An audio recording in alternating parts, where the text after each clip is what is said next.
5 साल पहले आपने मजलिस को वोट देकर कामयाब किया था, मगर बड़े अफसोस के साथ कहना पड़ता है कि जिसको आपने कामयाब किया उसको तेजस्वी यादव ने खरीद लिया और उसको इस्तेमाल किया, और जब चुनाव आया तो उसको चाय में से जैसा कोई मक्खी निकाल कर फेंक देते, उस तरह अंजर नईमी को निकाल कर फेंक दिया।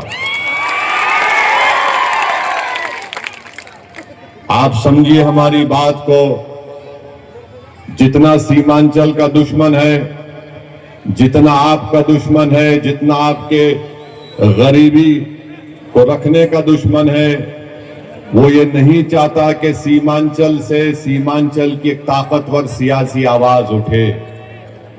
इसीलिए इनको अंजर नईमी से तो मोहब्बत नहीं थी, इनको दुश्मनी थी तो बहादुरगंज के गयूर अवाम से दुश्मनी थी।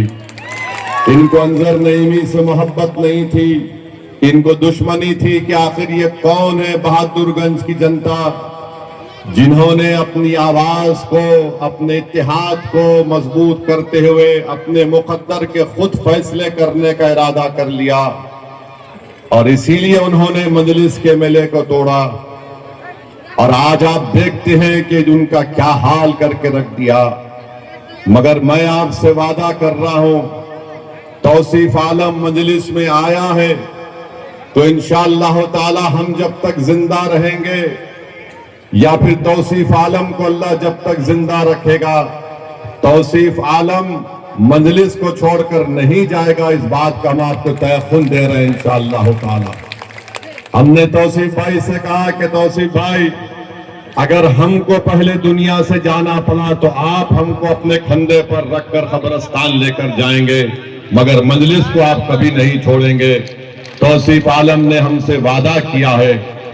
अब हम आपको बता रहे हैं कि चाहे मोदी हो, नीतीश कुमार हो, तेजस्वी हो, या चिराग पासवान हो, या कुशवाहा साहब हो, ये सब हर समुदाय की सियासी लीडरशिप को कबूल करते हैं, मगर एक समुदाय की सियासी लीडरशिप को बर्दाश्त नहीं करते, वो है अल्पसंख्यक समाज, और खास तौर से सीमांचल के गरीबों की आवाज, गरीबों की दिलों की धड़कन मजलिस इत्तेहादुल मुस्लिमीन जो बन चुकी है। ये इसको पसंद नहीं करते, चाहे दिल्ली में बैठी अब मोदी हो, पटना में बैठा नीतीश कुमार हो या तेजस्वी हो, ये सब का कबूल करेगा, मगर जहां पर बात आएगी मुसलमान की तो बोलेंगे नहीं, ये नहीं हो सकता।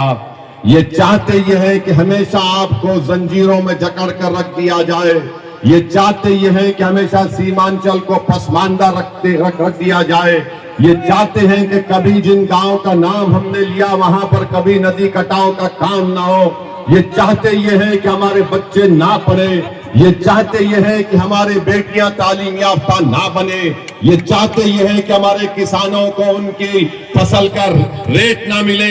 ये सीमांचल के दुश्मन है। मैं आपसे अपील कर रहा हूं, 11 तारीख को आपको मोदी को, नीतीश कुमार को, तेजस्वी को एक बेहतर जवाब देना है। पतंग छाप को बटन दबाकर आपको देना है। सीमांचल की एक आजाद आवाज जरूरत है। याद रखो, जब आप और हम मिलकर सीमांचल जिंदाबाद का नारा लगाते हैं तो उसका मतलब यह है कि जिंदों की सरजमीन है, ये मुर्दों की सरजमीन नहीं है। ये जिंदों की सरजमीन इसलिए है कि उन्होंने मजलिस का हरा परचम थाम लिया। ये जिंदों की सरजमीन इसलिए है कि बरसों की दिलफरेब झूठ को आपने मुस्तरद कर दिया और आपने महसूस कर लिया कि हमारा नेता सीमांचल का बेटा होगा। कोई पटना में बैठने वाला जालिम सीमांचल की आवाज को ना समझता है ना कुछ बोल सकेगा। तो अगर आप तौसीफ आलम को छोड़कर और दूसरी पार्टी के उम्मीदवार को डालने का सोच रही है तो याद रखिए, जिसको सुनाई नहीं देता तुम्हारा गम, जो तुम्हारे आंख में आंसू है उसको देख नहीं सकता, जो तुम्हारी नाइंसाफी को अपनी नाइंसाफी नहीं समझ सकता, बहादुरगंज की जनता, सीमांचल की जनता वो तुम्हारे वोट का हकदार नहीं है। वोट का हकदार वो है जो तुम्हारी तकलीफ को अपना तकलीफ समझे, जो तुम्हारे आंसू को अपने आंसू समझे, जो तुम्हारे बच्चों को देखकर अपने औलाद की तरह उनकी तरक्की के और स्कूल का इंतजाम कर सके, जो रिश्वतखोरी का भ्रष्टाचार का खात्मा कर सके, जो नदी कटाव का काम करा सके, जो सीमांचल के किसान को इंसाफ दिला सके, जो सीमांचल के नौजवानों का मुस्तकबिल रोशन करे। ये काम अगर कोई कर रहा है तो ओवैसी और मजलिस इत्तेहादुल मुस्लिमीन कर रही है। मोदी सीमांचल को आकर घुसपैठिया बोलता है। बताओ, क्या आप बांग्लादेशी हैं? क्या आप नेपाली हैं? जोर से बोलिए, आप हैं क्या? हमारी मां और बहनें, आप भी हाथ उठाकर बोलिए, क्या कोई बांग्लादेशी नेपाली है बहादुरगंज में? ये मोदी कहता है। और तेजस्वी क्या कहता है हमको? ये चरमपंथी है ओवैसी। यानी मोदी, तेजस्वी का बड़ा भाई मोदी हमको घुसपैठी बोलता है, तेजस्वी हमको कहता है चरमपंथी है। तो कौन चरमपंथी है लालू परिवार के निगाहों में? जिसके सर पर टोपी है वो चरमपंथी, जो हमारी मां और बहनों के सर पर दुपट्टा या हिजाब है वो चरमपंथी, जिसके चेहरे पर दाढ़ी है वो चरमपंथी, जो अल्लाह की इबादत करता है वो चरमपंथी, जो पंच वक्ता नमाजी है वो चरमपंथी, जो रमजान के रोजे रहता है वो चरमपंथी, जो बावक हमेशा मस्जिद को जाता है वो चरमपंथी, जो बच्चों को कुरान की तालीम सिखाता है वो चरमपंथी है। और कौन चरमपंथी नहीं है? जो लालू के आगे अपना सर को झुका दे वो चरमपंथी नहीं है। जो लालू परिवार की चौखट पर जाकर भीख मांगे वो चरमपंथी नहीं है। जो लालू की तारीफ करे, उसके बेटा की तारीफ करे, तो सुनो तेजस्वी, तुम्हारे कान और दिमाग में मैल है, उसको निकाल कर सुन लो। अगर अल्लाह की इबादत करना चरमपंथी है, रसूलुल्लाह सल्लल्लाहु अलैहि वसल्लम से दुनिया की हर चीज से ज्यादा मोहब्बत करना चरमपंथी है, तो सुन ले तेजस्वी, हम चरमपंथी कहलाने को तैयार है, मगर अल्लाह उसके रसूल को छोड़ने को कभी तैयार नहीं है। तेजस्वी ने ओवैसी को चरमपंथी कहकर आप तमाम की तौहीन की है, हमारी मां और बहनों की, हमारे बुजुर्गों की, हमारे गयूर नौजवानों की। अरे मैं 5 मर्तबा का सांसद हूं, मुझे 2 मर्तबा बेहतरीन सांसद का अवार्ड से नवाजा गया, मैं 2 मर्तबा का विधायक हूं।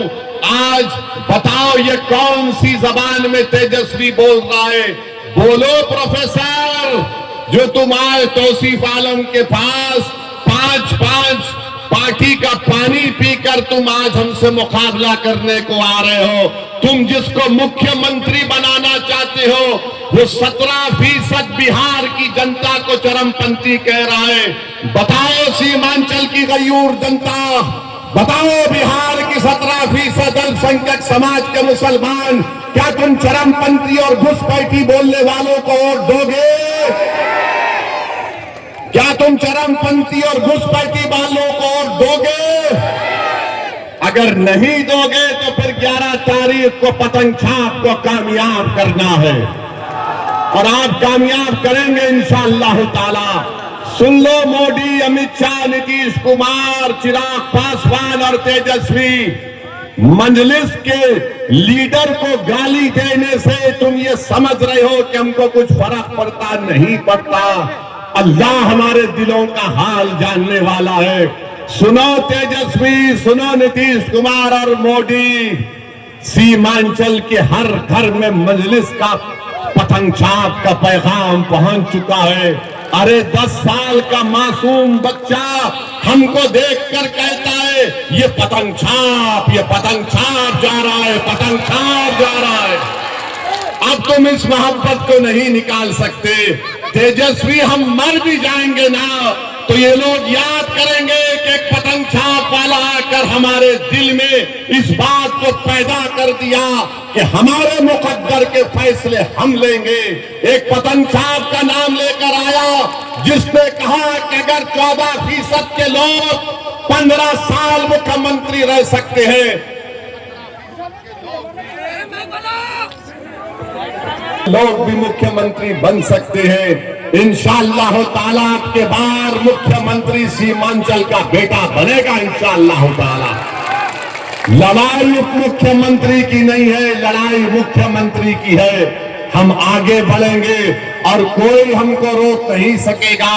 और तेजस्वी याद रखो, तुमको पता चलेगा चरमपंथी के माने क्या है। तुम जितना गाली देना हमको गाली दे दो, मगर असदुद्दीन ओवैसी को सीमांचल की जनता से मोहब्बत करने और उनके लिए काम करने से अगर कोई चीज रोक सकती है तो मेरी मौत है और कुछ नहीं है। और सुनो तेजस्वी मोदी, और ये जो कांग्रेस का एक नेता बोलता है हमारे बारे में, अरे तू डरता होगा मौत से, मैं मौत को बगलगीर करने को तैयार हूं। तू तैयार है बता? अरे मौत तो सबको आनी है, सबको जमीन में जाना है, मगर तुम में और मुझ में फर्क ही है कि जब तक जिंदा रहूंगा शेर की तरह फाड़ता रहा और फाड़ता रहूंगा इंशाअल्लाह ताला। मजलूमों की आवाज बनता हूं, कमजोरों को अपनी आंखों में मजबूत समझता हूं। ये मंजलिस का पैगाम है। तो 11 तारीख को पतंग छाप पर बटन दबेगा। पूरा बहादुरगंज में 1 लाख पार होगा तौसीफ आलम, 1 लाख पार होगा तौसीफ आलम इंशाअल्लाह ताला। आपसे उम्मीद करते हैं, आपसे गुजारिश करते हैं, अपने इत्तेहाद को मजबूत रखिए। बहादुरगंज की जनता, सीमांचल की जनता, एक एक और जो पतंग छाप पर पड़ेगा वो हमारे हौसलों को बुलंद करेगा। वो जवाब होगा तेजस्वी को, वो जवाब होगा मोदी को। अपने इत्तेहाद को मजबूत करिए। तो लगाइए नारा हमारे साथ, सीमांचल की जनता जिंदाबाद, बहादुरगंज की जनता जिंदाबाद, बहादुरगंज